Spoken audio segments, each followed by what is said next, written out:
Selamat pagi sahabat Alkitab yang terkasih. Marilah kita mengawali hari ini dengan melakukan perenungan akan firman Tuhan. Bacaan Alkitab kita pada hari ini berasal dari kitab Kisah Para Rasul pasal yang ke-7, ayat 1-8. Kata imam besar, "Benarkah demikian?"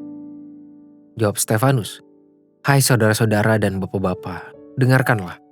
Allah yang Maha Mulia telah menampakkan dirinya kepada bapa luhur kita Abraham ketika ia masih di Mesopotamia, sebelum ia menetap di Haran, dan berfirman kepadanya, 'Keluarlah dari negerimu dan dari sanak saudaramu dan pergilah ke negeri yang akan kutunjukkan kepadamu.'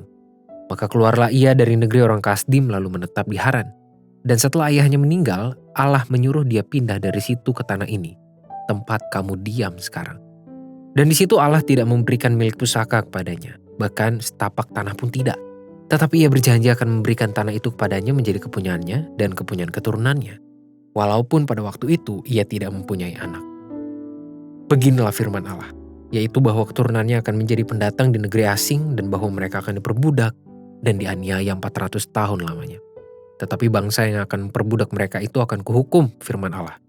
Dan sesudah itu mereka akan keluar dari situ dan beribadah kepada Aku di tempat ini.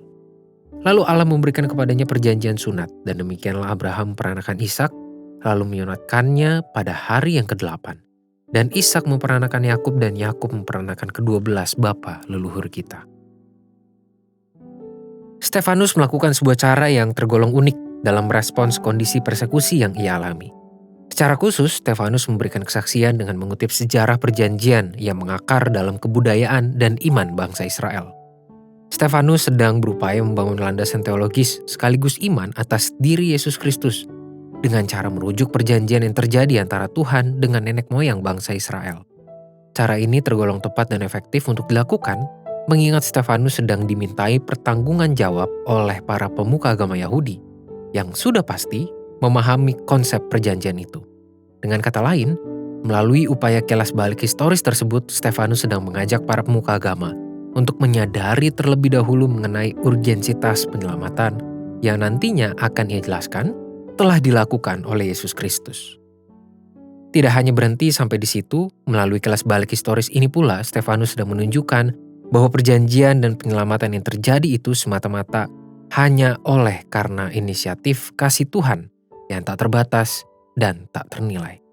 Artinya, itu semua merupakan anugerah yang Tuhan berikan. Sahabat Alkitab, teks firman Tuhan yang kita baca pada hari ini memang belumlah usai. Kita masih membaca bagian awal dari upaya Stefanus untuk memberikan kesaksian sekaligus pembelaan imannya di hadapan para pemuka agama yang sedang memberikan tekanan atas pengakuan percayanya kepada Yesus Kristus. Namun dari bagian pembukaan ini pun kita sudah dapat mengambil sebuah nilai pembelajaran tentang tahap yang sangat krusial dalam sebuah hidup beriman, yakni mengenai kesadaran atas kebutuhan peran Tuhan dalam hidup. Terkadang kekerasan hati sebagai seorang manusia membuatnya melupakan atau mengesampingkan peran Tuhan dalam kehidupan. Biasanya hal ini terjadi ketika seseorang berada dalam kondisi hidup yang terasa aman dan nyaman. Di tengah kenikmatan itulah ia merasa kurang atau bahkan tidak memerlukan peran Tuhan. Alhasil, berdoa menjadi jarang, membaca Alkitab pun enggan, hingga ibadah yang ia anggap sebagai aktivitas sampingan. Namun beda halnya ketika ia merasa memerlukan pertolongan Tuhan. Oleh sebab itu, membangun kesadaran bahwa kita selalu membutuhkan peran Tuhan sepanjang hidup di dunia ini dan yang akan datang, merupakan sebuah keniscayaan dalam praktek hidup beriman. Entah situasi diri yang sedang bergumul maupun tidak, entah di tengah kondisi yang penuh riak tantangan kehidupan maupun ketenangan, kita selalu membutuhkan Tuhan. Inilah kesadaran yang perlu terus kita miliki agar iman kepada Tuhan tidak tergerus oleh ego diri sendiri. Marilah kita berdoa. Tuhan, di dalam segala kerendahan hati, kami berbicara kepadamu.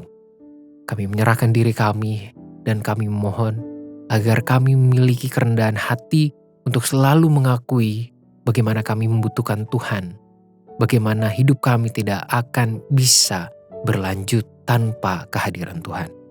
Biarlah kesadaran itu terus kami miliki dan jangan biarkan ego kami menguasai kami hingga akhirnya secara tanpa sadar kami justru melupakan Tuhan. Inilah diri kami Tuhan, pimpinlah kami menjadi umat-Mu yang setia. Di dalam nama Tuhan Yesus Kristus kami berdoa. Amin.